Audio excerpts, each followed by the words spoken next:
नमस्कार, स्वदेश एजेंडा देख रहे हैं आप। मैं हूं आपके साथ ऋषभ सोनी। प्रधानमंत्री नरेंद्र मोदी के स्वतंत्रता दिवस पर दिए गए भाषण में दिमागी नक्सल यानी वैचारिक नक्सलवाद का जिक्र करने पर राजनीतिक विवाद छिड़ गया है। विपक्षी दलों का आरोप है कि ये टिप्पणी असहमति की आवाजों और अभिव्यक्ति की स्वतंत्रता को दबाने का प्रयास है, जबकि सत्ता पक्ष का कहना है कि इसका उद्देश्य हिंसक विचारधाराओं से समाज को बचाना है। उधर सीपीआईएम नेता ने कहा, हम नक्सलियों के तौर तरीकों का समर्थन नहीं करते हैं क्योंकि वो हथियार उठाते हैं। बहरहाल पीएम मोदी के दिमागी नक्सली वाले बयान पर सबके अपने अपने तर्क हैं और राजनीति गर्मा गई है। बयानों से सियासी पारा भी हाई है। ऐसे में एक सवाल ये उठ रहा है कि आखिर पीएम ने दिमागी नक्सली का शिगुफा किसके लिए छेड़ा, उनके निशाने पर कौन कौन था। करेंगे विस्तार से चर्चा, लेकिन उससे पहले देखते हैं एक रिपोर्ट। ये दिमागी नक्सल मौके की तलाश में है।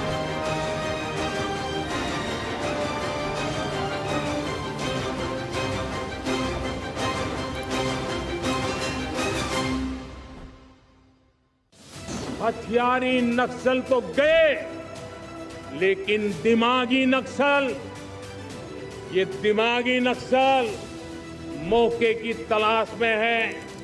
प्रधानमंत्री नरेंद्र मोदी ने 15 अगस्त 2026 को स्वतंत्रता दिवस पर लाल किले की प्राचीर से अपने संबोधन में देश से नक्सलवाद के खात्मे का जिक्र किया और दिमागी नक्सली शब्द का इस्तेमाल किया। प्रधानमंत्री ने कहा कि जंगलों में हथियारी नक्सल के खिलाफ सहायता मिली है, लेकिन अब दिमागी नक्सल मौके की तलाश में है।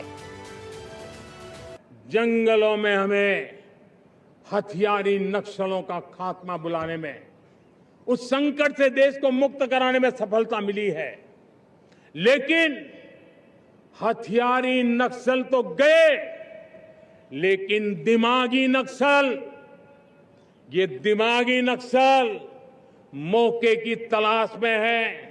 हिंसा अराजकता के वो रास्ते खोज रहे हैं, समाज को गलत राह पर घसीटने के लिए भांति भांति के दांव कर रहे हैं। इन दिमागी नक्सलियों को पहचानना होगा, इन दिमागी नक्सलियों को आइसोलेट करना होगा। पीएम मोदी के इस बयान के बाद सियासी तापमान खूब चढ़ा। एक तरफ सत्ता पक्ष ने पीएम के बयान का समर्थन किया, तो वहीं विपक्ष ने जमकर निशाना साधा। कांग्रेस नेता पी चिदंबरम ने सोशल मीडिया पर तंज कसते हुए लिखा कि उन्हें दिमागी नक्सल होने पर गर्व है। देखिए, भारत ने एक तरफ जहां नक्सलवाद का खात्मा किया है, तो वहीं दिमागी नक्सलियों का जिक्र आज प्रधानमंत्री जी के द्वारा किया गया। संभवतः समाज के बीच ही रह रहे कई ऐसे सोच वाले व्यक्ति होंगे जो हमारे देश में अराजकता, भेदभाव की भावना बढ़ाते हुए एक दूसरे के खिलाफ लोगों को खड़ा करने की सोच रखते हैं। ऐसे लोगों से सावधान रहने का आग्रह जरूर आज प्रधानमंत्री जी के द्वारा किया गया। जवान लोग हैं, युवा लोग हैं, उनकी जरूरत है कि वो दिमागी नक्सलाइट से बचें। जेन जी को और जेन अल्फा को भी इससे सतर्क करना चाहिए। दिमागी नक्सली लोग कौन हैं, अब ये चर्चा का विषय बनेगा। तो मैं तो मानता हूं कि दिमागी नक्सली वो लोग भी हैं जो लोग पूरा संसद सत्र नहीं चलने दिए। अब क्या है, बंदूकधारी नक्सली तो खत्म हो गए। प्रधानमंत्री ने अगर लाल किले की प्राचीर से दिमागी नक्सली प्रयोग किया तो उसका इशारा क्या है? तो लाल किले से वो कहते हैं, बार बार प्रवचन देते हैं लाल किले से, उसका कोई मतलब नहीं है। अभी उनको एक नया शब्द भी मिल गया, दिमागी नक्सल। दिमागी नक्सल कौन है जो इनका विरोध करते हैं? क्या सामाजिक न्याय की मांग करना दिमागी नक्सल का प्रतीक है? क्या संविधान को लागू करने की मांग दिमागी नक्सल का प्रतीक है? कौन है ये दिमागी नक्सल, बताइए। क्या परिभाषा क्या है आपका? तो ये सब बदनाम करने में प्रधानमंत्री बहुत माहिर हैं। सरकार की नीतियों के विरोध में दिमागी नक्सली विरोध करना उनको दिमागी नक्सलीपन लगता है, तो सभी देश में जो उनके विरोध में सभी दिमागी नक्सली, पर बेहतर ही होगा पहले वो परिभाषा दे दें दिमागी नक्सली क्या है। यही अराजकता है। जिस प्रधानमंत्री माओवादी सबसे बड़े आप हो, आपके लोग हैं जो देश के अंदर क्या माहौल बनाना चाहते हैं, नफरत के नाम के ऊपर सियासत करेंगे कि जो आपसे सहमत ना हो उसे मारो, काटो, पीटो, जेल में डालो, मुकदमे लिखो। ये बर्बाद करने वाली सोच है। भारत के संविधान को रौंदना चाहते हैं। मेरे को ऐसा लगता है कि अब प्रधानमंत्री जी की उम्र जो है इतनी हो गई है कि उनको एक्टिव पॉलिटिक्स से किनारा करके मार्गदर्शक मंडल के अंदर भारतीय जनता पार्टी का मार्गदर्शन करना चाहिए। बहरहाल दिमागी नक्सल पर तकरार है और सरकार से पूछे जा रहे सवाल हैं कि दिमागी नक्सल की परिभाषा क्या है। क्या सरकार विपक्ष के दिमागी नक्सल की परिभाषा को स्पष्ट कर पाएगा? यहाँ पक्ष विपक्ष का आपसी मतभेद हो सकता है, लेकिन सीजेपी और कई विश्लेषकों ने इस टिप्पणी पर सवाल जरूर उठाए हैं।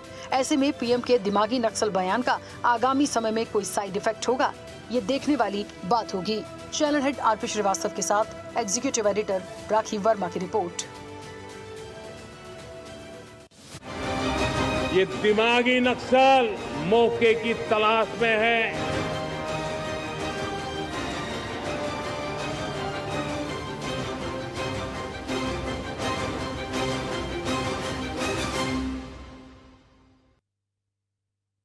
मोदी ने 15 अगस्त स्वतंत्रता दिवस पर लाल किले की प्राचीर से अपने संबोधन में देश से नक्सलवाद के खात्मे का जिक्र किया और दिमागी नक्सली शब्द का इस्तेमाल किया।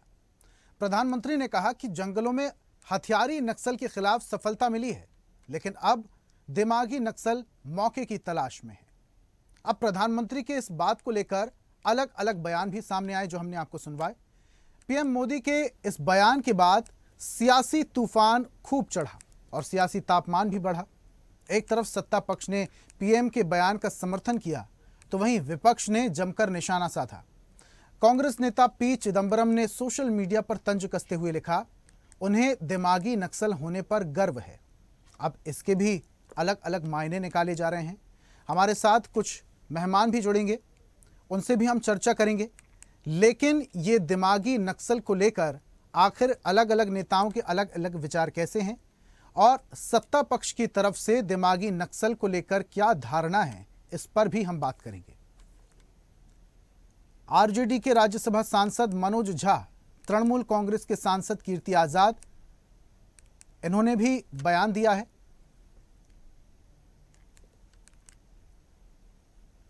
दिमागी नक्सली पर तकरार है।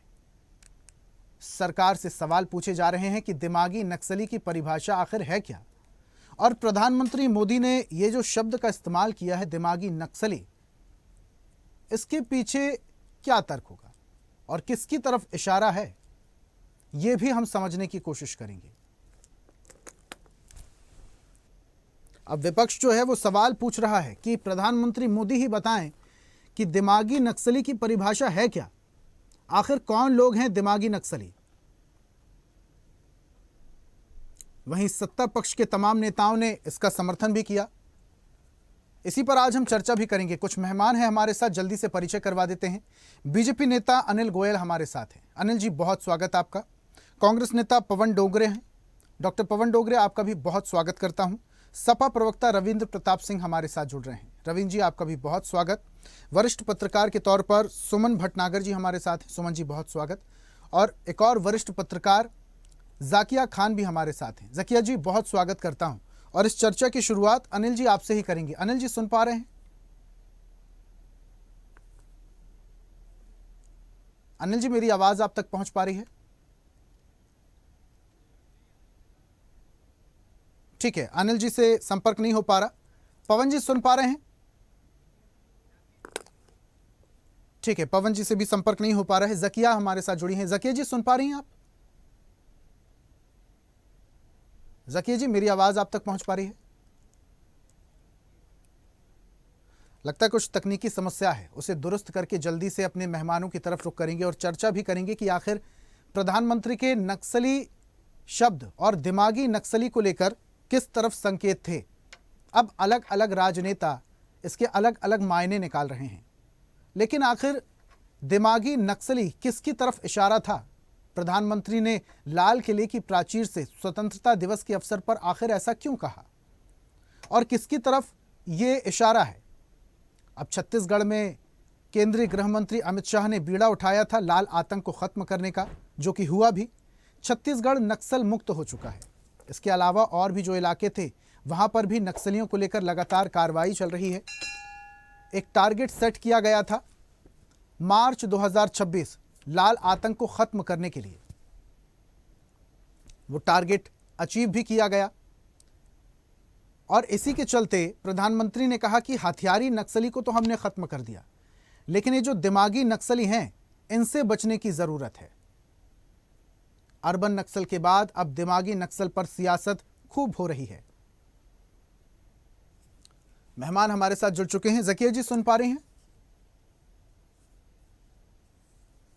जकिया जी मेरी आवाज आप तक पहुंच पा रही है? जकिया जी सुन पा रही हैं?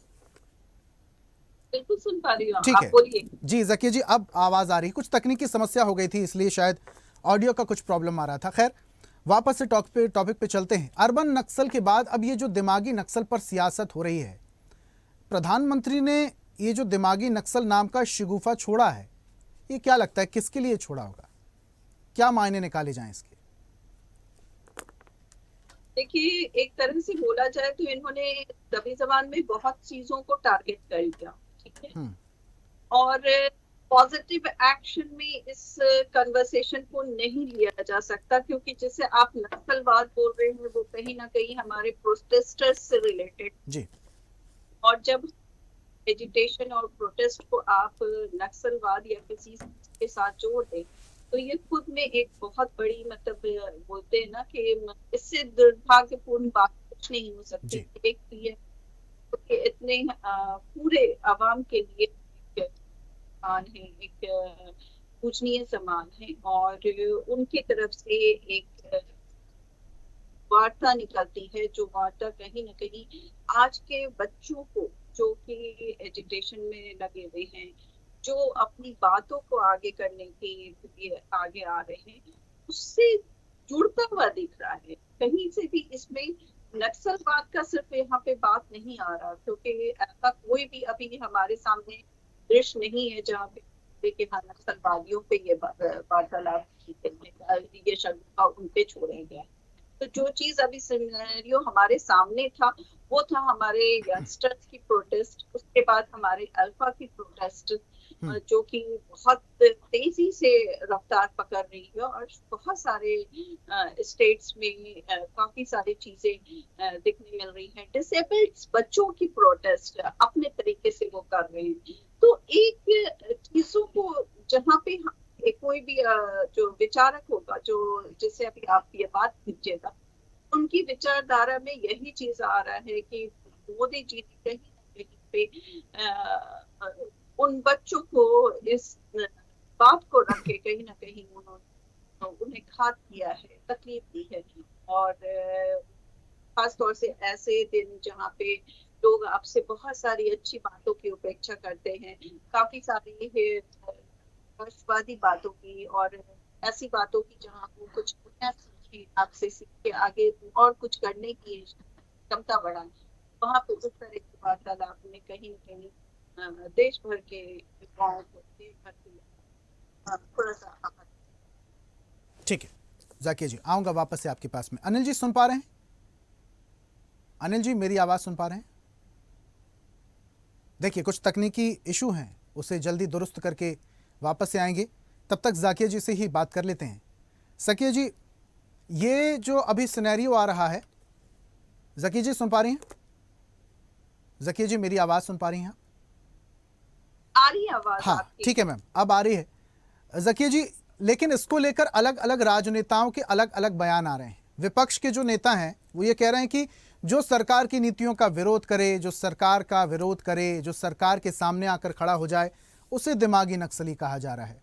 अभी जंतर मंतर में जिस तरीके से कांग्रेस जनता पार्टी ने प्रदर्शन किया, झारखंड में प्रदर्शन किया जा रहा है, क्या इन्हें ही दिमागी नक्सली समझा जाए? क्योंकि ये तो यूथ हैं। फिर देखिए, मैंने वही कहा ना, क्योंकि अभी हमारे सामने ऐसा कोई भी नक्सलवाद का इंसिडेंट नहीं है जिससे हम ये चीज को, इनकी बातों को उसे मिला के देखें और हमारे पीएमओ ने कुछ ऐसी बात कही है जो हमारे कोई भी तरह की नक्सलवाद, टेररिस्ट एक्ट या कोई टेररिस्ट एक्टिविटी को काउंटर करते हुए कही हो या उसके बारे में कही हो। अभी जो भी चीज चल रही है वो हमारे अपने बच्चों की तरफ से चल रही है। चाहे वो, मैंने कहा ना कि अब तो अल्फा भी स्टार्ट हो गए हैं, मतलब अभी तक तो सिर्फ की बात हो रही है, लेकिन अभी बहुत सारी जगह आपने देखा होगा कि अल्फा प्रोटेस्ट, आपके मीडिया के जरिए भी दिखाया गया कि वो लोग भी बच्चे लोग प्रोटेस्ट कर रहे हैं। इवन जो डिसेबल्ड बच्चे हैं वो अपनी बातों को रखने के लिए, तो यहाँ पे क्वेश्चन सिर्फ ये नहीं आ रहा कि क्या प्रोटेस्ट पे ये सवाल उठ रहा है, बात यहाँ पे बहुत बड़ी आ रही है कि अगर आप प्रोटेस्ट पे सवाल उठा रहे हो और सीधे उसे नक्सलवाद, दिमागी नक्सलवाद से जोड़ रहे हैं, तो कहीं ना कहीं ये बात दिखाता है कि आप कोई भी इंसान को, कोई भी इंसान जो आपके खिलाफ में आपको कुछ सही चीज या दिखाने, सही बातों को रखने की कोशिश करेगा, उसकी इस देश में क्या स्थिति और क्या चीजें आप कर सकते हैं। मतलब एक अच्छे खासे युवा को आपने नक्सलवाद दिमाग के साथ जोड़ दिया।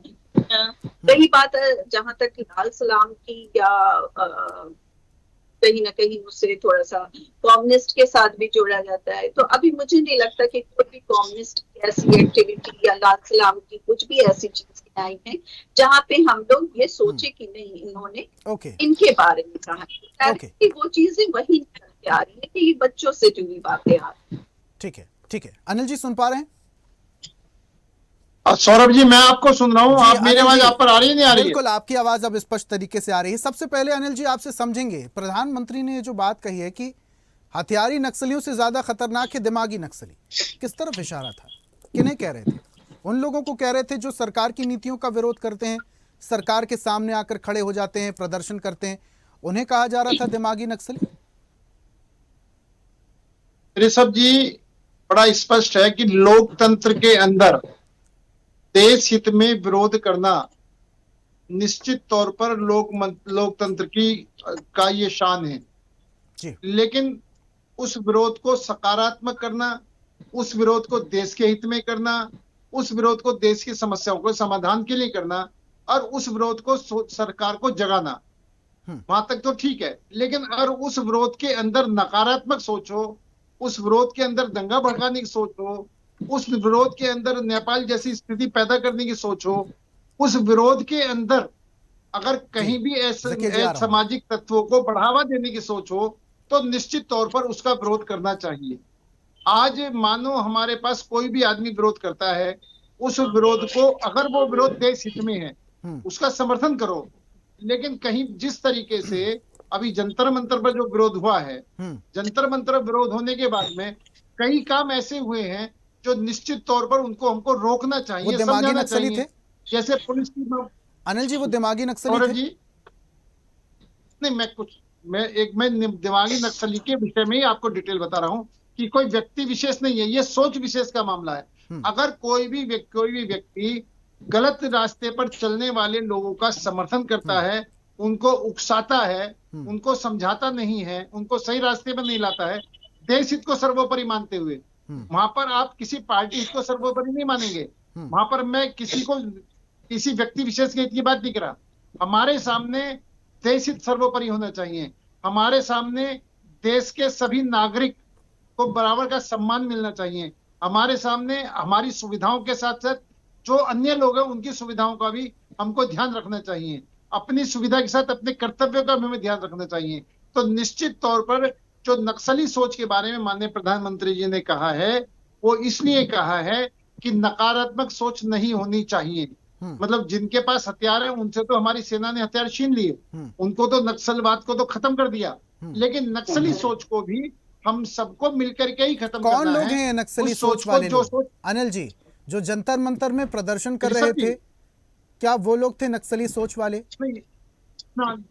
ऋषभ जी, ये सब लोग नहीं होते। इसमें कुछ लोग होते हैं जिनकी सोच होती है दंगा भड़कना चाहिए। कॉकरोच जनता पार्टी के लोगों की बात कर रहे हैं लगनी चाहिए। अभिजीत दीपके की बात कर रहे हैं? नहीं, मैं अभिजीत दीपके की बात नहीं कर रहा। मैं हर अभिजीत दीपके की हर बात गलत नहीं है, लेकिन निश्चित तौर पर उस प्रदर्शन में अगर पुलिस की मामूली लिंचिंग हो वो गलत है। उस प्रदर्शन में पथराव हो वो गलत है। उस प्रदर्शन में किसी भी पक्ष को चोट लगे वो गलत, किसी भी पक्ष को, चाहे बच्चे हो और चाहे पुलिस वाले हो। दोनों तरफ से नुकसान हुआ था अनिल जी, उस दौरान दोनों तरफ से नुकसान हुआ था। ठीक है, जकिया जी कुछ कह रही हैं? मैं मानता हूं ना। ओके अनिल जी, आ रहा हूं मैं वापस आपके पास आप ही के पास आऊंगा। जकिया जी जल्दी से बात। एक मिनट अनिल जी, 1 मिनट, मैं बहुत जल्दी आ रहा हूं। जकिया जी हमारे को किस तरह से कसूरवार ठहरा दिया, किस तरह से सिरे से उन्हें कसूरवार ठहरा दिया। मतलब इतनी शर्मनाक बात है कि आप चैनल पे बैठ के सीधे सीधे बच्चों को नक्सलवादी दिमाग वाले से जोड़ दिए और साथ ही साथ आपने उन्हें कसूरवार डरा दिया। लेकिन ज़किया जी वो सबकी बात नहीं कर रहे थे, वो ये कह रहे थे कि जो लोग गलत काम कर रहे हैं, लोगों को बरगला रहे हैं, युवाओं को बरगला रहे हैं, वो नक्सली सोच वाले। एक मेरे को एक बात बताइए, सोनम वांगचुक जी तो अंडर अरेस्ट किया गया था, ये एक तरह से भाई उन्हें टाडा के तहत मतलब इतनी बड़ी उनके ऊपर ये चीज लगा दी गई कि उन्हें भी अंदर रखा गया, फिर वो निकले पे बैठे, फिर उसके बाद सारी चीजें आई।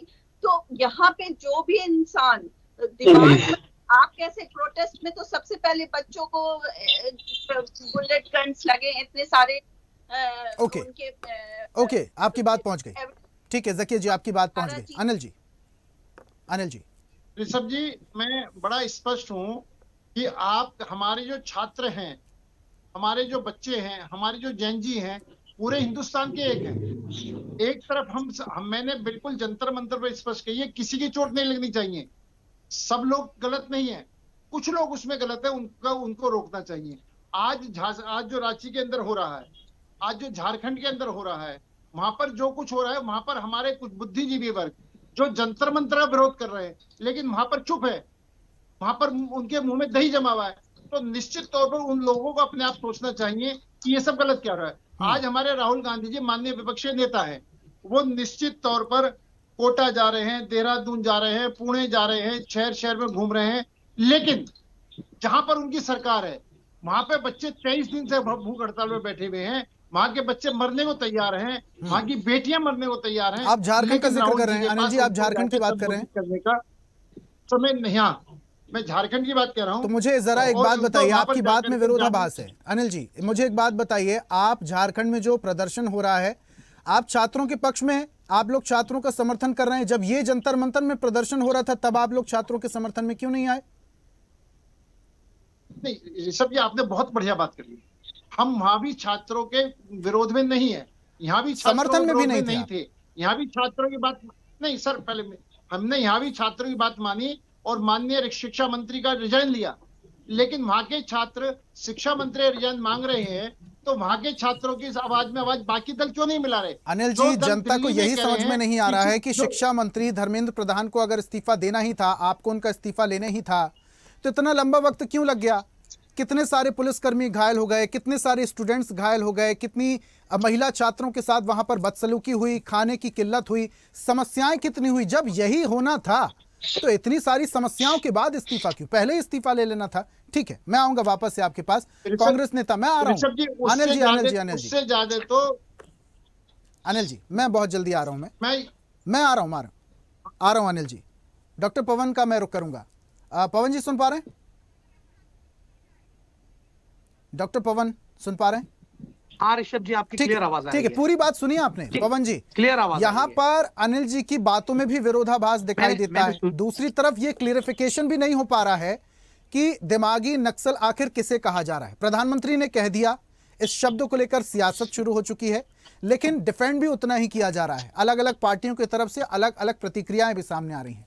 अनिल जी अभी स्पष्ट करने की कोशिश कर रहे थे, कह रहे थे कि जंतर मंतर में जो हुआ वहां पर जो स्टूडेंट्स को भड़का रहे थे वो नक्सल दिमागी नक्सली हैं। सभी वहां स्टूडेंट नहीं थे। दूसरी तरफ झारखंड का भी जिक्र कर रहे थे, क्या कहेंगे आप? ऋषभ जी देखिए, जिसके मन में जो चीज रहती है ना वो जबान पे आ जाती है। अभी प्रधानमंत्री जी के मन में नक्सलवाद, प्रधानमंत्री जी के दिमाग में नक्सलवाद, ये शायद से होगा, तो ये जबान पे आ गया। ये जबान पे आ गया और आने के बाद में ये किसी को संबोधित कर रहे हैं। मुझे बताइए कौन नक्सलवादी है? देश का भविष्य, भारत के बच्चे नक्सलवादी है? यानी जो बीजेपी को विरोध करेंगे वो नक्सलवाद, और जो बीजेपी के अगेंस्ट रहेंगे वो आतंकवादी। यानी अगर इनके विरोध में एक शब्द किसी ने कह दिया, आंदोलन कर दिया, तो वो हो गए आतंकवादी। उसको आतंकवादी घोषित कर दीजिए। हम जितने विरोधी पक्ष के लोग बीजेपी के विरोध में बात करते हैं, हमको भी आतंकवादी घोषित कर दीजिए एक बार, क्योंकि बात वैसी चल रही है। मुझे बताइए, प्रधानमंत्री जी कह रहे हैं नक्सलवाद विद्यार्थियों को, अगर इनका इशारा विद्यार्थियों की तरफ है, अरे नक्सलवाद आतंकवादी तो वो है जो विद्यार्थियों का सर फोड़ रहे हैं। आतंकवादी तो वो लोग हैं जिसने महात्मा गांधी के सीने पे पहली गोली चलाई थी। भारत का वो पहला आतंकवादी था। भारत का पहला आतंकवादी नथुराम गोडसे है, जिसने पूरे देश में आतंकवाद को फैलाया था। नक्सलवाद ये किसको कहना चाह रहे हैं, ये क्या कहना चाह रहे हैं? मुझे बताइए, इस 80वीं वर्षगांठ हम मना रहे हैं हमारे स्वातंत्र की, आप सब लोग इसकी बहुत बधाई। 15 अगस्त कल ही गई है, और मुझे बताइए 15 अगस्त के स्टेज पे से प्रधानमंत्री ने लोगों के बारे में पॉजिटिव व्यक्त करने के बजाय में भारत में नक्सलवादी है, ये नक्सलवादी सोच के लोग हैं। मुझे बताइए ये कैसी मानसिकता है प्रधानमंत्री जी की? अरे हम उनसे पॉजिटिव सुनना चाहते हैं। देश के लाखों करोड़ों लोगों ने, ठीक है पवन जी, अभी आप जीवन की आहुति दी। आप एक बात का जिक्र कर रहे थे कि जो मन में होता है वो जबान में आ जाता है। आजकल तो जो मन में होता है वो जबान में आने से पहले सोशल मीडिया में आ जाता है। आ गया पी चिदम्बरम जी ने जो पोस्ट किया, लिखा कि मुझे दिमागी नक्सली होने में गर्व है। अब वो दिमागी नक्सली होने में गर्व समझ रहे हैं, तो कैसे समझाएं? मतलब वो क्या समझे कि दिमागी नक्सली क्या होता है? नेता बोलेंगे क्या? अरे पूरे भारत के सभी लोग जो बीजेपी को विरोध कर रहे हैं वो नक्सलवादी हो गए, आतंकवादी हो गए। तो हाँ, हम हैं नक्सलवादी। अगर आपको विरोध करना और सच्चाई का आपको आईना दिखाना, अगर भारतीय जनता पार्टी को आईना दिखाया जाए और उस आईने को अगर आप बोले कि आप नक्सलवाद हो, तो हमें स्वीकार है। आप आतंकवादी हो, सिर्फ भारत को बचाने के लिए हमको अगर आतंकवादी घोषित किया जा रहा है, तो हम खुशी खुशी भगत सिंह जी जैसे सूली पे चढ़े थे, हम भी चढ़ जाएंगे। हम भी सारे लोग चढ़ेंगे। अनिल जी, पी चिदम्बरम जी एक्सेप्ट कर रहे हैं, लिखा हुआ उन्होंने सोशल मीडिया में, दिमागी नक्सली होने पर गर्व है जी। मैं अनिल जी से सवाल कर रहा हूं। नहीं तो मुझे बताइए कि दिमागी नक्सली, जब प्रधानमंत्री अगर भारत के स्टेज पे से इतने बड़े माइक से ऋषभ जी, पवन जी प्लीज, पवन जी ने शायद मेरी बात ध्यान से नहीं सुनी। मैंने बड़ा स्पष्ट कहा था कि देश के हित में विरोध करना हमारे लोकतंत्र की पहचान है, लोकतंत्र की शान है। लेकिन वो विरोध देश हित में होना चाहिए, वो विरोध व्यक्ति विशेष के विरोध में नहीं होना चाहिए, देश हित में होना चाहिए। और पार्टी हित में नहीं, पार्टी अपने ऊपर आप हित में काम करो, लेकिन उसका लिए जो जिससे देश को नुकसान होता हो उसको समझाना चाहिए। एक बात, ये गलत तरीके से ले गए कि जो बीजेपी का विरोध करे वो नक्सली है। बीजेपी का विरोध करो खूब, मोदी जी का विरोध करो खूब, लेकिन विरोध मोदी जी का योग्य विरोध करते करते आप देश के विरोध में मत आओ। आप ये बताओ, अगर देश में अराजकता होगी, अगर देश में नेपाल जैसी स्थिति पैदा होगी, अगर देश में श्रीलंका जैसी स्थिति पैदा होगी, तो वो हम सबके लिए खतरनाक है। हम सब जो टीवी में बैठे, हम सबके लिए नुकसानदायक है। और ये स्थिति पैदा ना हो, ये जिम्मेदारी तो सरकार की है अनिल जी। सही रास्ते, अब ये जिम्मेदारी विपक्ष की तो नहीं है, ये सरकार की जिम्मेदारी। ऋषभ जी, हाँ, जिम्मेदारी तो सरकार की जिम्मेदारी है। तो सरकार अपने काम भी कर रही है, और सरकार सही मायनों में अपने युवाओं को, अपने देशवासियों को जागृत भी कर रही है कि हमको नकारात्मक सोच से दूर होना है। देश में निश्चित तौर पर, चाहे वो शिक्षा का मामला हो, चाहे वो नौकरी का मामला हो, चाहे देश की तरक्की का मामला हो, कहीं भी कोई कमी है, निश्चित तौर पर विरोध के, विपक्ष का विरोध का स्वागत है, लेकिन देश का विरोध नहीं होना चाहिए। देश में भड़काने वाली बात नहीं होनी चाहिए। देश को के युवाओं को या देश के और लोगों अनिल जी, ओके, पवन जी जल्दी से बात रखिए। अच्छा, दूसरा दोहरा मापदंड नहीं होना। मैं अनिल जी को ये कहना चाहता हूँ, देश की जनता देख रही है कि हमारे माननीय विपक्षी दल दोहरा मापदंड अपना रहे हैं। जंतर मंतर पर जो बोलते हैं, रांची में कुछ, झारखंड के अंदर जो हो रहा है वहां कुछ और जाकर के बोलते हैं। निश्चित तौर पर वहां के बच्चों को बच्चे नहीं मान रहे, वहां की आवाज को वो आवाज नहीं मान रहे। मैं इनके दोहरेपन को ही स्पष्ट तौर से हमारी देश की जनता देख रही है, हमारे छात्र देख रहे। और आज एक बात बताओ, राहुल गांधी को पुतला क्यों फूंका जा रहा है? मैं आ रहा हूं सामने। अगर वो राहुल गांधी जी ने, अनिल जी जो आप बात कह रहे हैं, ये जो आप बात कर रहे हैं, ये बीजेपी पार्टी पर भी तो लागू होती है। आप झारखंड में स्टूडेंट्स के सपोर्ट में हैं, कुछ तस्वीरें आ रही हैं जहां पर वहां युवा खड़े होकर बीजेपी का झंडा लेकर विरोध कर रहे हैं, स्टूडेंट्स के साथ खड़े होकर। ऐसी तस्वीरें जंतर मंतर से क्यों नहीं आई? क्यों? क्योंकि सरकार आपकी थी इसीलिए। अब वहां पर सरकार आपकी नहीं है इसीलिए। आप दोनों के अंदर देख लो, जंतर मंतर के प्रदर्शन में, झारखंड के प्रदर्शन में पूरी तरीके से आप देखोगे तो जमीन आसमान का अंतर दिखाई देगा। वहां के बच्चों ने जो प्रदर्शन करा, यहाँ के बच्चों ने जो प्रदर्शन करा, दोनों में बहुत अधिक अरे फर्क है। बच्चे वहां पर बच्चे भी पथराव नहीं हुआ है, दुनिया में कहीं भी रांची रहो में बच्चे पथराव बच्चे नहीं हुआ हैं। है, रांची में पथराव नहीं हुआ है, यहाँ पर पथराव हुआ है। रांची में पुलिस मॉब लिंचिंग नहीं हुई है, यहाँ अरे पर अनिल पुलिस जी, मॉब लिंचिंग नहीं हुई है। वहां पर धारा अनिल जी, 370 रांची में महिलाओं को और महिला स्टूडेंट्स को थप्पड़ मारे जा रहे हैं क्या? भारत के बच्चे अनिल जी, सत्ता देख के परिवर्तित नहीं होते हैं। पवन जी मुझे कहिए। बताइए, झारखंड में बच्चे हैं तो आपके बच्चे हैं, डॉक्टर साहब जहाँ आप आपकी बोलिए ना, सरकार मैं नहीं है आपको वो आपके सुनूंगा। बच्चे नहीं है। डॉक्टर साहब ऐसा नहीं बोलिए ना, रहता मैं है। सुन लूंगा। पूरे देश के लेकिन बच्चे मेरा अपने कहना बच्चे हैं, निश्चित तौर पर है, पूरे देश के बच्चे विरोध युवा विरोध अपने के युवा तरीके से है। होना चाहिए, विरोध लोकतंत्र के अनुसार होना चाहिए। नहीं, लोकतंत्र की जो लोकतंत्र सीमाएं आपने हैं, बचा उसके के अंदर रखा विरोध कहाँ है होना साहब? चाहिए, लोकतंत्र को ना तो कि आपने विरोध हत्या विरोध कर दी करने है। के लिए विरोध है। आ लोकतंत्र रहा की हूं आप जकीर हत्या जी, करते मैं आ रहा जा हूं। रहे हैं। हुकुमशाही का सरकार देश हो का गया विरोध ये करो, आपका स्वागत हिटलरशाही है। का मोदीशाही का आप देश हो गया एक सरकार मिनट। का है। विरोध करो, आपका स्वागत अनिल जी, है। अनिल जी, शाही का देश गोयल, हो गया है। अनिल जी, आपका स्वागत पवन जी है। एक मिनट बस। लेकिन अनिल जी, आप- पवन जी एक मिनट, जकीर जी जल्दी से बोलिए। हाँ, मैं सिर्फ 3 बात रखना चाहती हूँ। एक तो इन्होंने कहा कि दिल्ली में जो विरोध हुआ वो अलग तरह का था, वहां पे शांतिपूर्वक यानी अच्छी तरह का विरोध हो रहा है। तो वहां कांग्रेस पार्टी ने बच्चों के लिए नाश्ता का इंतजाम किया, यहाँ दिल्ली में कोई बीजेपी की पार्टी ने नाश्ता इन सब का इंतजाम बच्चों के लिए नहीं किया। उल्टा ट्रक भर के बाजाबते रातों रात स्टोन्स रखे गए थे, जो कि मारते हुए भी हमारे बाजाबते आर्मी और पुलिस वाले दिखे उस स्टोन्स को यूज करते हुए भी।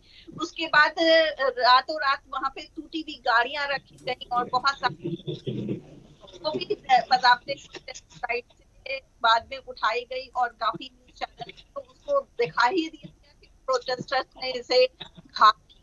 तो बहुत सारी चीजें ठीक है, हुई कुल हैं। मिला के जकिया जी ये कहना चाह रहे हैं कि आप चाहे जितना कवर कीजिए, जो तस्वीरें सामने आई हैं, जो कैमरे में कैद हुआ है, वो झूठ नहीं बोल सकता, मशीनें झूठ नहीं बोल सकती, इंसान झूठ बोल सकता। ठीक है, मैं आऊंगा वापस से आपके पास। रवीन जी, ये दिमागी नक्सल को लेकर जो परिभाषाएं गढ़ी जा रही हैं अलग अलग राजनेताओं के जरिए, आपके चश्मे से भी जरा देखते हैं ये दिमागी नक्सल क्या है, जरा बताइए। चश्मा तो मेरा बहुत छोटा सा है, लेकिन मैं बताता हूँ फिर भी। सबसे पहले तो ये समझिए कि गैर जैविक प्राणी में मस्तिष्क नहीं होता है। अब जो गैर जैविक प्राणी बोल रहे हैं तो बिना मस्तिष्क के बोल रहे हैं तो कुछ भी बोल सकते हैं, स्वतंत्र। दूसरा विषय आता है कि गैर जैविक प्राणी ऋषि गुरु भी हैं तो मामले को डाइवर्ट करते हैं और हम उनकी पिच पे खेलने लग जाते हैं। मुद्दा था नक्सल का, हम छात्रों तक आके सीमित कर दिया बीजेपी ने अपने प्रोपोगंडा के अंदर। नक्सल क्या होता है, नक्सली आंदोलन क्या होता है, कैसे इन लोगों ने कुचला है और आगे कुचलना चाहते हैं, विषय ये होना चाहिए। अब आपको मैं बताता हूँ, अभी 2 मुद्दे बहुत ज्यादा चल रहे हैं, प्रभु श्री राम के मंदिर में चोरी का और बच्चों पे जो क्रूरता की गई अनेक प्रकार की। तो इस जुमले के तहत गैर जैविक प्राणी ने उन सारे मुद्दों को दबाने का प्रयास किया है। अब आते हैं नक्सल पे। नक्सल एक बहुत पवित्र आंदोलन था जो नक्सलवाड़ी से शुरू हुआ था और वो शुरू हुआ था पीड़ित वंचित शोषितों के द्वारा, बड़े लोगों के खिलाफ जो शोषण करते थे, लोगों को दबाते थे। बस उसको गड़बड़ी क्या हो गई, एक उसमें नेता आ गए जैसे नरेंद्र मोदी जी की तरह, चारू मजूमदार, उन्होंने उसको हिंसक बना दिया। तो हिंसक होने के नाते उस पवित्र आंदोलन को आज तक हम घृणा की दृष्टि से देखते हैं, जैसे हिटलर को।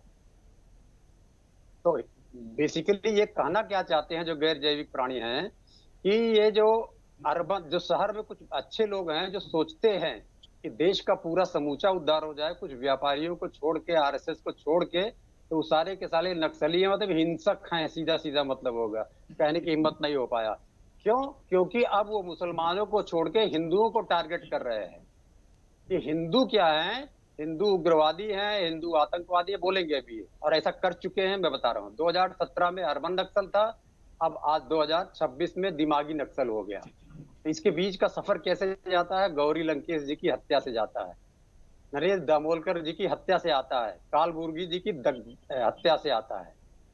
ये सारे बुद्धिमान लोग थे और दक्षिण पंथियों का विरोध करते थे, तो उनकी हत्या इन लोगों के द्वारा करा गई। तब तक तो ये अर्बन नक्सल थे। अब क्या है, समूचे हिंदू समाज को आपको इसी प्रकार से हत्या कराना है, उनके ऊपर प्रश्न उठाना है, तो आपने बता दिया दिमागी नक्सल है ये। जरा इनका देखिए, इनका गंदा इतिहास और किसका अगर गंदा इतिहास ना रहा होता तो 48, 75 और 92 में इनके ऊपर बैन नहीं लगता। शायद किसी संगठन पे इतना बैन ना लगा हो भारत में, एक बार सिमी पे लगा। अब आते हैं जरा ये लोग कैसे करते हैं, जो इनके नक्सली हैं, जो हिंसात्मक पर ये क्या करते हैं। बिल्किस बानो, बहुत गंदा कांड, क्या बोले मुंह से, जो उसके साथ किया गया बिल्किस बानो के साथ में, उसमें 11 लोग उम्र कैद पाके आते हैं। जब इनके नक्सली छूट के आते हैं तो गाजा बाजा लेके पहुंच जाते हैं, छूट के ना आते, छुड़वा दिया जाता है। जब स्याना में इंस्पेक्टर सुबोध जी की हत्या कर दी जाती है, तो जब इनके हुए हत्यारे जो विश्व हिंदू परिषद से छूट के आते हैं तो गाजा बाजा बजाया जाता है। ये नक्सली थे। फिर हिंदुयानी का एक पूर्व नगर अध्यक्ष गाजियाबाद में जब जेल से छूट के आता है एक LLB की छात्रा के बलात्कार में, तब इनके नक्सली बैठ के वहां गाजा बाजा बजाते हैं। ये नक्सल था। और उस नक्सल को इन्होंने कहां से शुरू किया, 2017 में जब भीमा कोरे गांव में मामला हुआ था, तब इन्होंने अर्बन नक्सल को बहुत फैलाया था। और बहुत सारे 16-17 लोग, उसमें वकील भी थे, पत्रकार भी थे, चिंतक भी थे, सबको गिरफ्तार कर लिया था। अब अगर अर्बन नक्सल थे तो अर्बन नक्सल का आप दंगा का इतिहास बताइए, कुछ भी इतिहास तो बताइए। लेकिन मैं बताता हूँ जरा इनके दंगा का इतिहास। 69 में अहमदाबाद में दंगा कराते हैं, जमशेदपुर में 79 में कराते हैं, 78 में वाराणसी में कराते हैं, 89 में भागलपुर में कराते हैं। बड़े दंगे हैं ये, छोटे की बात नहीं है। 92 में कराते हैं, शब्द का इस्तेमाल कर रहे हैं रविंद्र जी आप, क्योंकि सारे के सारे आयोग द्वारा रिपोर्ट दी गई है। ओके। अभी अंतिम जो बताया उसमें कौन सा आयोग बना था, तो सारे में सारे बता रहे हैं। उल्लास 1993 में उल्लासनगर में आते हैं, ये दंगा कराते हैं, इनके लोग पकड़े जाते हैं और ज्यादातर में जांच कमेटियां होती है। 2002 में दंगा कराते हैं, वो पूरे विश्व का एक भीषणतम दंगों में से था, निहायत ही गंदा दंगा था, उसका जिक्र भी नहीं किया।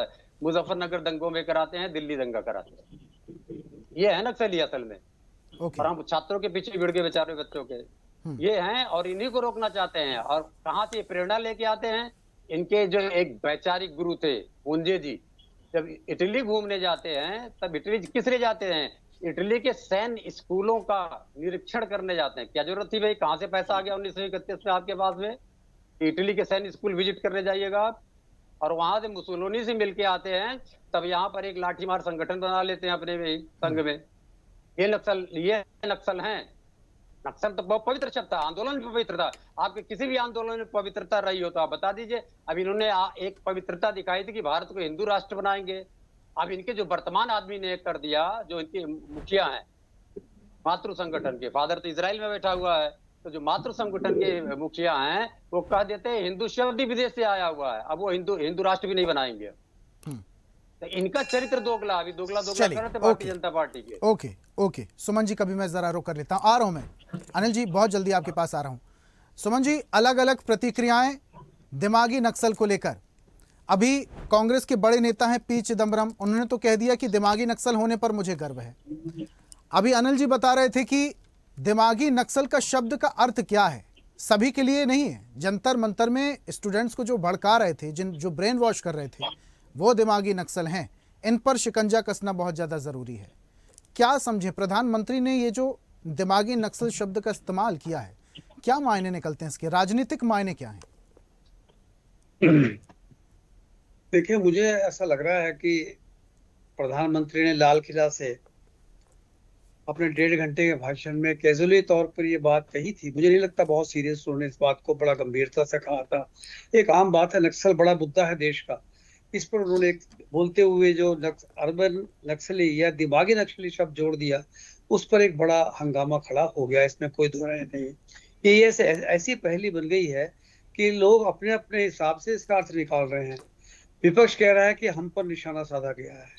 CLP के सौरभ दास कहते हैं कि ये जो युवक हैं, शिक्षित युवक हैं, उनको नक्सली कहा गया है। माओवादी कह रहे हैं कि हमें निशाने पर लाया गया है। लेकिन मुझे ऐसा लगता है कि नक्सलवाद की खिलाफत हर आदमी करेगा। नक्सलवाद का आंदोलन भी अच्छा आंदोलन नहीं था। मुझे कुछ साल 1970 के आसपास पश्चिम बंगाल में कुछ साल पढ़ाई करने का मौका मिला था। मैं वहां पर नक्सलवाड़ी गांव जहां से शुरुआत हुई थी उसकी, वहां पे गया था। वहां मैंने लोगों से बातचीत करी। उनका कहना है ये बड़े जमींदारों के जो दादागिरी है और जो सामाजिक असमानता है, उससे इसकी शुरुआत 1967 में हुई थी। भाई देखो ना, एक गांव का बड़ा जमींदार है, 100 एकड़ जमीन लेके बैठा है, और एक वहां गरीब बेरोजगार युवक है, उसके पास एक गज भी जमीन नहीं है। ये जो असमानता थी, इसको लेकर वहां युवा पीढ़ी में एक नाराजगी खड़ी हुई थी। शुरुआत जहां से हुई, मैंने जो वहां 70 के आसपास अध्ययन किया था, उसके साथ मुझे ऐसा लग रहा। बाद में सीपीआई के चारू मजूमदार और कानू सन्याल जैसे कोई नेतागिरी इसमें घुस गए।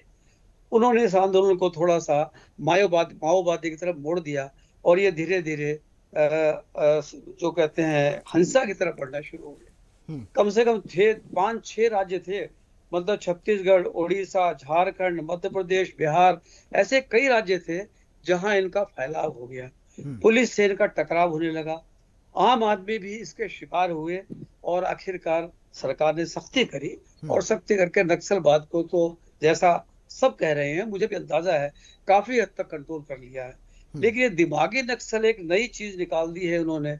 मैंने मोदी जी का मानना है कि जो लोग हिंसा और अशांति फैलाने के अवसर तलाशते हैं, अभी अवसर तलाशने में कोई सीएलपी के लोग भी हैं, उसमें कांग्रेस के लोग भी हैं, उसमें सपा के कौन है, कम से कम ये तो उन्होंने स्पष्ट नहीं किया, और ना ही मुझे लग रहा कि इस पर बहुत ज्यादा कोई स्पष्टता हो पाएगी। इतना जरूर है कि नक्सलवाद के खिलाफ एक नई बहस उन्होंने शुरू कर दी, अर्बन नक्सलवाद के खिलाफ। नक्सलवाद तो तकरीबन काफी, जैसा हम सबको पता है, काफी कंट्रोल किया है अमित शाह ने। सुमन जी, टारगेट सेट किया गया था मार्च 2026 का रेड कॉरिडोर को खत्म करने के लिए, टारगेट अचीव भी हुआ।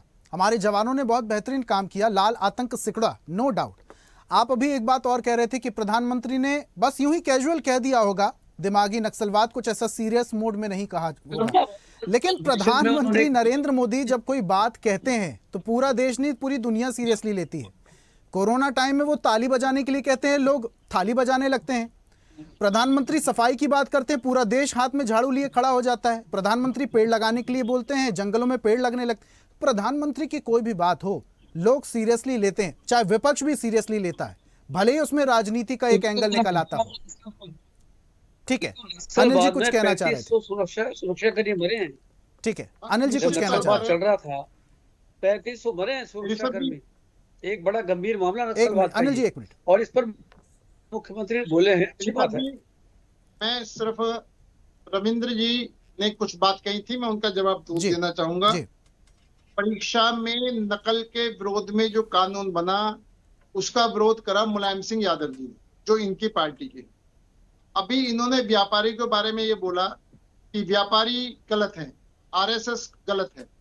मैं व्यापारियों के और आरएसएस के बारे में निश्चित तौर पर रविंद्र जी से कहता हूं कि आपकी गलत बयानबाजी है। व्यापारी, कुछ व्यापारियों में कोई व्यापारी गलत हो सकता है, व्यापारी में कोई 1-2 व्यापारी गलत हो सकते हैं। मैं कोई सारे व्यापारी को समझ, लेकिन सारे व्यापारी गलत हैं, वो गलत है। आप अगर ये मुलायम अखिलेश यादव जी या मुलायम सिंह यादव जी किसी मंच पर कह देना कि सारे व्यापारी गलत हैं, तो निश्चित तौर पर इनको पसीने आ जाएंगे।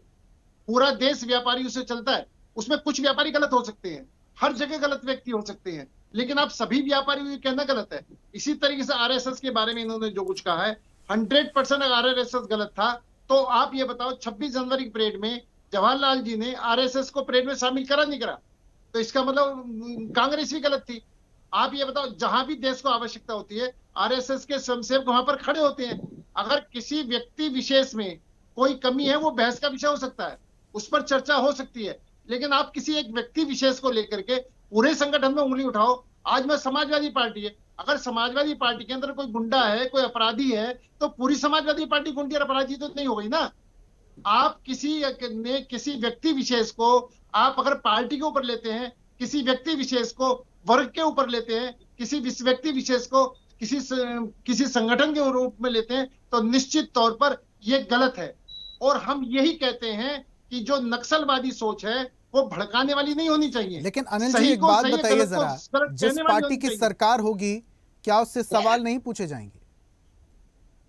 बिल्कुल पूछे जाएंगे, बिल्कुल सवाल पूछे जाएंगे, लेकिन वो सवाल ये नहीं कि व्यापारी गलत है, वो सवाल ये नहीं कि आरएसएस गलत है। अगर उसमें कोई व्यक्ति गलत है, उसके खिलाफ आप बोलो, बात करो, कोर्ट में जाओ, उसके केस बनाओ, जो मर्जी करो, वो आपको अधिकार है। लेकिन आप पूरे किसी भी वर्ग को, किसी भी समाज को किसी भी धर्म को और किसी भी श्रेणी के में काम करने वालों पर उंगली नहीं उठा सकते। ठीक है, और अगर उठाने की हिम्मत है ओके, तो मैं चैलेंज देता हूं मुलायम सिंह यादव या अखिलेश यादव जी उठा कर दिखा दें। ओके ओके जकिया जी, वो रविंद्र जी की बात कोई कह दे, मैं स्वीकार करूंगा। ठीक है, आ रहा हूं पवन जी, आ रहा हूं मैं। जकिया जी, मैं यहाँ पे सिर्फ इतना बात कहना चाहूंगी कि अभी सुमन जी ने कहा, आपने भी बात तो किया, छोटी सी बात हंसी मजाक में भी कह दे वो एक्सेप्टेबल नहीं है, क्योंकि उनकी स्क्रिप्ट राइटिंग अलग लोग करते हैं, उनको टीम अलग है। तो इतनी सारी टीम, इतनी सारी राइटिंग टीम और इतनी सारी डॉक्यूमेंट्री बनाने वाले टीम ने एक छोटी सी नक्सलवाद दिमाग के बारे में ऐसी बात तो नहीं कह दी होगी। डेफिनेटली उनका दूर तक निशाना था, और वो दूर तक निशाना ऐसा था जहाँ पे फिल्म स्टार हो, चाहे हमारे मीडिया के लोग हो, चाहे हमारे सभी पे निशाना था। लेकिन सबसे आगे जो चेहरा वो हमारे अपने बच्चों का आया, डेफिनेट सा बात है। अब बच्चों में इन्होंने कहा कि जो बच्चे गलत हैं, मुझे एक बात बताइए कि एक लिस्ट बता दीजिए जिसमें आपने उन बच्चों को गलत देखा हो, फिर हम उनको साबित सही करने के लिए आपके पास अच्छी तरह से सबूत दे देंगे। आप वो लिस्ट तो पहले जाहिर कीजिए कि किसके ऊपर आप ये बात रख रहे हैं। वो आपके पास होगा नहीं कि आपने एक शगुफा छोड़ा और उसी शगुफों के ऊपर अब कार्रवाई होगी। इसी तरह से आपने कभी लव जिहाद और कभी कौम जिहाद और क्या नहीं किया, और उसके बाद उसने आपने सारे मुसलमानों को जोड़ा, वहां पे कोई गलती नहीं थी। यहाँ पे लेकिन थोड़ा सा हमारे रविंद्र जी ने बोला तो आपको बड़ी तकलीफ आ गई, आपने यहाँ पे पूरा व्याख्या करना शुरू कर दिया कि नहीं भाई ये गलत हो सकते, वो नहीं हो सकता, ये गलत हो सकते, वो नहीं हो सकता। तो आप पहले आइडेंटिफाई कर लीजिए कि आप खुद कहाँ पे सही बोलने वाले हैं और कहाँ पे गलत वाले हैं, ताकि हम भी अपना जवाब उसी हिसाब से। ओके पवन जी माइक अनम्यूट कीजिए। ठीक, देखिए भारत में मुझे ऐसा लगता है अब ये बात तय है कि अगर कोई भी व्यक्ति प्रधानमंत्री जी या फिर बीजेपी के या आरएसएस के विरोध में बात करेगा तो वो नक्सली हो जाएगा या वो आतंकवाद हो जाएगा। और ये उन्होंने बता दिया। मेरा तो स्टैंड एकदम क्लियर है कि जो उनके मन में था वो उनके जबान पे आ गया। यानी सिर्फ उनके दिमाग में पहले था कि दिमागी नक्सली है या ये लोग आतंकवादी है। क्यों? तो सिर्फ हम बीजेपी का विरोध कर रहे हैं, हम आरएसएस का विरोध कर रहे हैं और डंके की चोट पे प्रधानमंत्री नरेंद्र भाई मोदी जी का भी विरोध कर रहे हैं। तो हम लोग नक्सली है, हम लोग आतंकवादी है। और इन्होंने बच्चों का सर फोड़ा तो भी ये सज्जन है, ये महात्मा है। ये बच्चों के ऊपर पैलेट गन चलाएंगे तो वो भी बोलेंगे नहीं बच्चे गलत थे, क्योंकि बच्चे नक्सली है, आतंकवादी है, इसलिए हमने उनको मारा, उनके ऊपर पैलेट गन चलवाया, उनकी लाठियों से सर फोड़े। हमने वहां पर लास्ट कमेंट बिना पुलिस के कपड़ों के civil. Okay last comment Ravindra ji, आप भी दिमागी नक्सली हैं जैसे कि पवन जी कह रहे हैं, गर्व है उनको, उनके नेता को गर्व है दिमागी नक्सली होने पर। रविंद्र जी। नहीं, मुझे भी गर्व है। मैं वास्तव में छात्र जीवन से दिमागी नक्सली हूँ। पीड़ित, शोषित और वंचितों के लिए मैं लड़ता रहा हूँ और आगे भी लड़ता रहूंगा। अब आपके माध्यम से मैं एक संदेश देना चाहता हूँ कि पूरी जो भारतीय जनता पार्टी और आरएसएस है, भारतीय समाजवादी पार्टी को गुंडों का गिरोह बताती रही, लेकिन आपके प्रवक्ता ने कहा नहीं ऐसा नहीं हो सकता साहब, कुछ ही लोग होंगे तो नहीं कहा जा सकता। धन्यवाद। 26 की परेड में नेहरू जी ने बुलाया था आरएसएस को, सही बात है। वही नेहरू जी हैं जिन्होंने श्यामा प्रसाद मुखर्जी जो देश के बंटवारे में संलग्न थे उनको मंत्री भी बनाया था। आप एक बार ताली बजा दिए उस नेहरू जी के लिए। फिर आपने कहा संपूर्ण व्यापारियों को कहा, आपके सुनने में गलती है क्योंकि आप अपने पक्ष की बात सुनते हैं। हमने कहा आपके व्यापारी जो आप द्वारा पाले गए हैं, पोसे गए हैं, वही व्यापारी, उन्हीं व्यापारियों के लिए बात कहा था। और इसको जितनी बार कहिएगा उतनी बार मैं माननीय अखिलेश जैसे कहलवाऊंगा। ठीक है कि आपके व्यापारियों के लिए ही ये काम किया जा रहा है और आज एक बार कर चुके हैं। जकिया जी जल्दी से बात रखिए। मैं कहना चाहती हूँ, आ रहा हूँ अनिल जी, आ रहा हूँ। सिर्फ इतना कहना चाहती हूँ कि इतनी सारी बिल पास हो रही है, इतने सारे चीजों को अपने इसमें करने की कोशिश हो रही है, बस एक बिल पास कर दें। अगर ये पूरी पार्टी राजवादी है, राष्ट्रवादी है, तो बस एक बिल पास कर दें। जितने है सबके इलाज, सबके परिवार का इलाज, सबके बच्चे की पढ़ाई, सारे बच्चों की हायर एजुकेशन तक सारे सरकारी संस्थाओं में होगी। बस इतना कर दें। हम लोग जितने उसमें एक और चीज ऐड होगी जकिया जी उसमें एक चीज और ऐड हो, जितने भी नेता मंत्री हैं उनके बच्चे भी यहीं पर पढ़ेंगे और उन नेता मंत्रियों का इलाज भी यहीं पर होगा। करेक्ट है, एकदम करेक्ट है ऋषभ जी, सही बोला आपने। वासियों के लिए कंपलसरी कर दें कि 2 साल उनको आर्मी बहुत बढ़िया एयरफोर्स के अंदर किसी एक टका अपनी अनुदान देना। बहुत अच्छा बोला जकिया जी। Okay last comment Anil ji last comment. Anil ji last. Rishabh जी निश्चित तौर पर अगर शिक्षा में सुधार लाना है तो सभी जितने भी सरकारी लोग हैं, जितने भी मिनिस्टर हैं, जितने भी एमएलए, जितने भी एमपी हैं, चाहे किसी भी पार्टी के, सबके बच्चे सरकारी स्कूल में पढ़ने लगेंगे तो निश्चित तौर पर जो एजुकेशन चीज है वो सुधर जाएगी। दूसरा मैं एक बात मैं फिर मैं अनिल जी, मंत्रियों को तो सारे बच्चे बाहर पढ़ रहे हैं विदेशों में। दूसरी बात मैं बड़ा स्पष्ट कह रहा हूँ, एक प्लीज सुन ले। धर्मेंद्र प्रधान जी की बच्ची फॉरेन में पढ़ रही है साहब, जो देश के शिक्षा मंत्री थे। पवन जी सुन लो भैया, पवन जी सुन लो। दूसरा मैं ये बताऊं, अभी रविंद्र जी ने कहा आपके व्यापारी ने, व्यापारी सबके हैं, व्यापारी है। अगर वो आपके व्यापारी भी अखिलेश जी से कह दें कि आपके व्यापारी किसके व्यापारी बता दें और वो चोर है वो बता दें, वो भी कहलवा दे, मैं स्वीकार करूंगा। दूसरा एक बात सुनो, आप सुन लो, अरे सुन तो लो। अभी आप जिस पर सोच है, अभी नक्सलवादी सोच की बात कर रहे हो। अभी रविंद्र जी ने एक बात बड़ी स्पष्ट कही कि जब नक्सलवाद आंदोलन चला था तो बहुत बढ़िया, बहुत अच्छे लोगों ने चला था, लेकिन उसमें कुछ लोग बढ़ गए जिन्होंने इसको हिंसक बना दिया।